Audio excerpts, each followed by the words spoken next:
Most people think rebirth is loud. They expect a collapse, a breakthrough, a dramatic moment where everything falls apart and comes back together differently. But real rebirth rarely announces itself that way.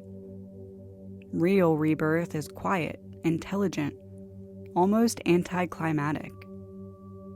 It happens when something inside you stops asking for permission. What matters is not how you arrived here. What matters is that something has already shifted in how you relate to choice. For a long time, growth looks like accumulation. You gather insight, you understand yourself better, you see patterns, you connect dots. That phase feels productive because it's active. But there's a point when more understanding no longer creates movement. It only creates sophistication around staying still. Rebirth begins when understanding stops being the goal. Not because understanding was wrong, but because it's done its job. There's a moment when clarity is no longer forming, but present. When you're no longer searching for truth, but negotiating whether you're willing to live from it. That negotiation is the threshold most people circle indefinitely. This is where rebirth actually happens. Not in becoming someone new, but in releasing the version of yourself who needed to keep processing in order to delay action.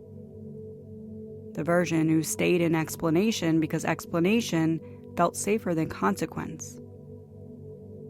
The version who believed that readiness was something you felt instead of something you chose.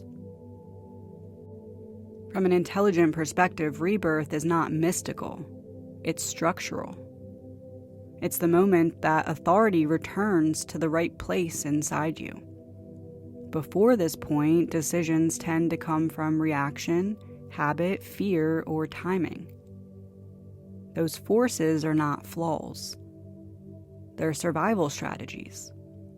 They exist to keep the system functional when awareness is fragmented. But once awareness consolidates, those strategies become inefficient. They create noise where clarity already exists. Rebirth is the reorganization that follows. You may notice that after this shift, things feel less dramatic. You stop narrating your own growth. You stop needing to convince yourself that you're changing. Decisions feel simpler not because they're easier, but because fewer internal voices are competing for control. From the outside, this can look like nothing happened. But from the inside, everything has been repositioned. That's why rebirth often goes unnoticed. There's no rush of emotion, no rush of certainty, just a sense that you're no longer split when you move. That when choice arises, you know where you're seated. That's the core difference. Earlier versions of you may have lived inside reaction, or inside analysis, or inside adaptation. This version lives inside authorship. Not authorship as dominance or confidence, but authorship as orientation. The quiet knowledge of where choice originates. That knowledge changes how life responds to you. Not because you're manifesting or controlling outcomes, but because coherence is a signal. When internal signals stop contradicting each other, the external world adjusts without force. You stop chasing clarity. You stop pushing timing. You stop knocking on doors that were never meant to open. This isn't just spiritual, it's the system's language. Coherent systems move cleanly. If you're listening to this inside the Codex, this is why structure ends here. Not because the work is done, but because instruction is no longer required. The system knows how to self-correct now. Return happens through recognition, not teaching. If you're listening to this outside of the Codex, just know this. You don't need a dramatic collapse to justify change.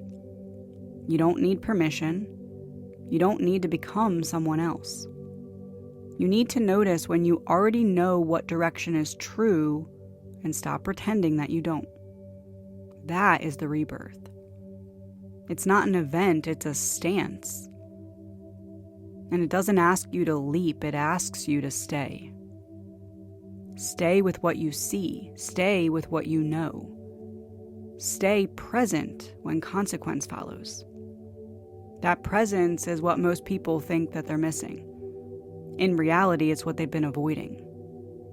Rebirth doesn't make you special, it makes you honest. And honesty at this level is stabilizing.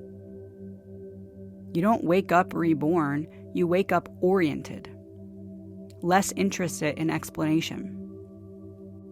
Less impressed by urgency. Less willing to abandon yourself for comfort. That's the quiet intelligence of this moment. Wherever you're listening from, let this land simply. If something in you recognizes this shift, you don't need to do anything with it. You don't need to name it publicly, you don't need to perform it.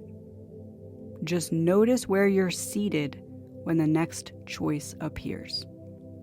That's where rebirth lives. And once you see it, you don't need to seek it again. You simply remain there.